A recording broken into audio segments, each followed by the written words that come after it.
പിന്നെ അദ്ദേഹം പറഞ്ഞത് 1 ലക്ഷം വോട്ടിന് തോറ്റുവെന്ന്. അദ്ദേഹത്തിന് ഓർമ്മയുണ്ടോ എന്ന് എനിക്കറിയില്ല. ശ്രീമതി ഇന്ദിരാഗാന്ധി 4 ലക്ഷം വോട്ടിനാണ് തോറ്റത്. 4 ലക്ഷം വോട്ടിന് തോറ്റ ആളിൻ്റെ പേരാ ഇന്ദിരാഗാന്ധി. നിങ്ങളൊന്നുമില്ലെങ്കിൽ ഷാഫി പറമ്പിൽ കേരളത്തിൽ അറിയപ്പെടുന്ന ഒരു കോൺഗ്രസ് നേതാവായിരുന്നല്ലോ. രാജ്യം അന്നുവരെ കേട്ടിട്ടില്ലാത്ത ഒരു മനുഷ്യൻ്റെ മുമ്പിലാണ്, രാജ്നാരായണൻ്റെ മുമ്പിലാണ് ഇന്ദിരാഗാന്ധി തോറ്റത്. ആ കഥ നിങ്ങൾ പറയരുത്. 400-ലധികം സീറ്റ് വാങ്ങിച്ച് പാർലമെന്റിൽ വന്ന നിങ്ങളാണ്. നിങ്ങളുടെ പാർലമെന്റിലെ സീറ്റിൻ്റെ എണ്ണം ഇപ്പോൾ അറിയാമല്ലോ. അപ്പോൾ അതുകൊണ്ട് അത്തരം കഥകൾ പറഞ്ഞല്ല രാഷ്ട്രീയത്തെ പ്രതിരോധിക്കേണ്ടത്. പിന്നെ നിങ്ങൾ പിണറായിക്കെതിരായിട്ട് ധർമ്മടത്ത് വലിയ സ്ഥാനാർത്ഥികൾ അവതരിപ്പിക്കണം. കഴിഞ്ഞ പ്രാവശ്യം കൊണ്ടുവന്നായിരുന്നല്ലോ. അതെ, 90 സീറ്റ് എവിടെയാ? ഞങ്ങൾക്കെവിടാ 90 സീറ്റ് ഉണ്ടായിരുന്നേ? അപ്പോൾ ധർമ്മടത്ത് പിണറായി വിജയനെതിരായിട്ട് നിങ്ങൾ കഴിഞ്ഞ പ്രാവശ്യം ഒരു വനിതയെ കൊണ്ടുവന്നായിരുന്നല്ലോ. 2 പെൺകുട്ടികൾ മരിച്ചുപോയ പിണറായി വിജയൻ ഉത്തരവാദിത്വം ഏറ്റെടുക്കണമെന്ന് പറഞ്ഞ് നിങ്ങൾ കൊണ്ടുവന്ന് മത്സരിപ്പിച്ചായിരുന്നല്ലോ. ആ സ്ത്രീ ഇപ്പം എവിടെയാ? കോൺഗ്രസിൻ്റെ പ്രതി ഒന്ന് പറഞ്ഞാട്ടെ. ആ സ്ത്രീ ഏത് ജയിലിലാണ് കിടക്കുന്നത് ഇപ്പം പിണറായിക്കെതിരായിട്ട് മത്സരിക്കാൻ കൊണ്ടുവന്നത്? നിങ്ങൾ സോണിയാഗാന്ധിക്കെതിരായിട്ട് CPM-ൻ്റെ നിലപാട് സഖാവ് MA ബേബി പറയുന്നതും ഞങ്ങളെല്ലാം പറയുന്നതും സാധാരണ പ്രവർത്തകരായ ഞങ്ങൾ പറയുന്ന ഒരേ നിലപാടാണ്.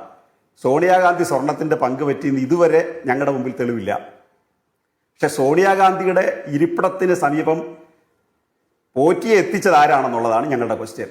പോറ്റിയെ കയറ്റിയതാര് എന്ന പാട്ട് നിങ്ങൾ തിരുത്തേണ്ട സമയം കഴിഞ്ഞു. നിങ്ങൾ തിരുത്തി കാണുമെന്ന് പ്രതീക്ഷിക്കുന്നു. അവിടെ സോണിയാഗാന്ധി സ്വർണത്തിൻ്റെ പങ്ക് വാങ്ങിച്ചതായിട്ട് ഇതുവരെ ഞങ്ങൾ പറഞ്ഞിട്ടില്ല. പക്ഷെ ഒരു ചോദ്യം ഞങ്ങൾ ഉയർത്തിയിട്ടുണ്ട്. ആ ചോദ്യത്തിന് മറുപടിയില്ല. അവർക്ക് കൊടുത്ത സമ്മാനപ്പൊതി അടൂർ പ്രകാശിൻ്റെ സാന്നിധ്യത്തിൽ, ആൻഡോ ആന്റണിയുടെ സാന്നിധ്യത്തിൽ അവർക്ക് ഉണ്ണികൃഷ്ണൻ പോറ്റിയും ഗോവർദ്ധനും കൂടെ കൊടുക്കുന്ന ഒരു സമ്മാനപ്പൊതിയുണ്ട്. അതെന്താണെന്ന് നിങ്ങളൊന്ന് വെളിപ്പെടുത്തിയാൽ മതി. ഞങ്ങൾ ഇതുവരെ അത് പറഞ്ഞിട്ടില്ല. പിന്നെ PMC എന്ന് പറയുന്നത് ഇനിയും നിങ്ങൾ പറഞ്ഞ് പരിഹാസ്യരാകരുത്. ഒറ്റ ക്വസ്റ്റ്യനുള്ളൂ എനിക്ക്.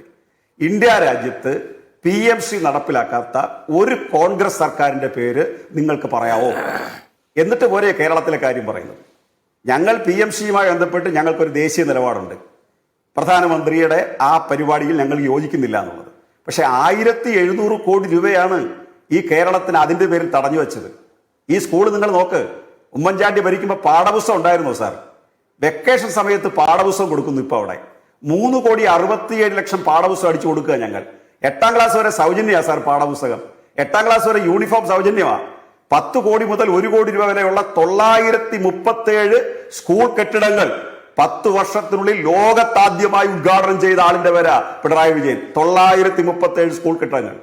അങ്ങനെ 11 ലക്ഷം കുട്ടികളെ തിരിച്ച് സ്കൂളിൽ കൊണ്ടുവന്നു ഈ ഗവൺമെന്റ്.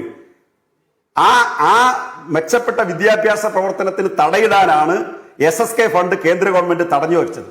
ആ 1700 കോടി രൂപ ഞങ്ങൾക്ക് തരണമെങ്കിൽ 176 കോടി രൂപ മാത്രം വരുന്ന കേവലമായി നിങ്ങൾ കൊണ്ടുവന്നുള്ള വികസന പ്രവർത്തനങ്ങളോ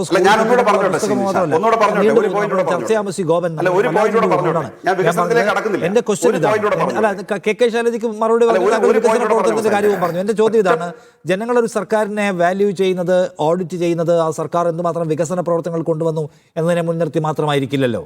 ഇന്ത്യ പോലെ ഒരു നാട്ടിൽ മതനിരപേക്ഷ ബദലായി ഉയർന്നു നിൽക്കേണ്ടുന്ന ഒരു സംസ്ഥാനത്തിൻ്റെ ഭരണാധികാരികൾ എന്തുമാത്രം മതനിരപേക്ഷമായ പൊസിഷൻ എടുത്തു പോകുന്നു എന്ന ക്വസ്റ്റ്യനും ജനം പരിശോധിക്കുമല്ലോ. ആ പരിശോധനയുടെ ഫലമാണല്ലോ നിങ്ങൾക്ക് ഈ പറഞ്ഞ ലോക്കൽ ബോഡിയിൽ തിരിച്ചടിയായിട്ടുള്ളത്. അല്ലാതെ നിങ്ങൾ സ്കൂൾ ഉണ്ടാക്കാത്തതുകൊണ്ടല്ല. പക്ഷെ നിങ്ങൾ പൂർണ്ണമായും ഒരു ലെഫ്റ്റിൻ്റെ ഐഡിയോളജിക്ക് അകത്ത് നിൽക്കുന്നു എന്ന് ജനത്തിന് സംശയമാണ്. അതാണ് ഞാൻ പറയുന്നത്. അപ്പോൾ കേരളം ഇങ്ങനെ ഒരു വിദ്വേഷ പ്രചാരണത്തിൻ്റെ ഒരു ഒഴുക്കിൻ്റെ മുമ്പിൽ നിൽക്കെ VD സതീശൻ അദ്ദേഹത്തിൻ്റെ പൊസിഷൻ ക്ലാരിഫൈ ചെയ്യുന്നു. നിങ്ങൾ ചെയ്യുന്നുണ്ടോ എന്നാണ് എൻ്റെ ചോദ്യം. ശ്രീ നിഷാദെ, VD സതീശന്റെ കാപട്യം ഓരോ ദിവസവും വെളിവാക്കപ്പെട്ട് വരികയാണ്. അദ്ദേഹം ഉയർത്തുന്ന പ്രശ്നം എന്താ?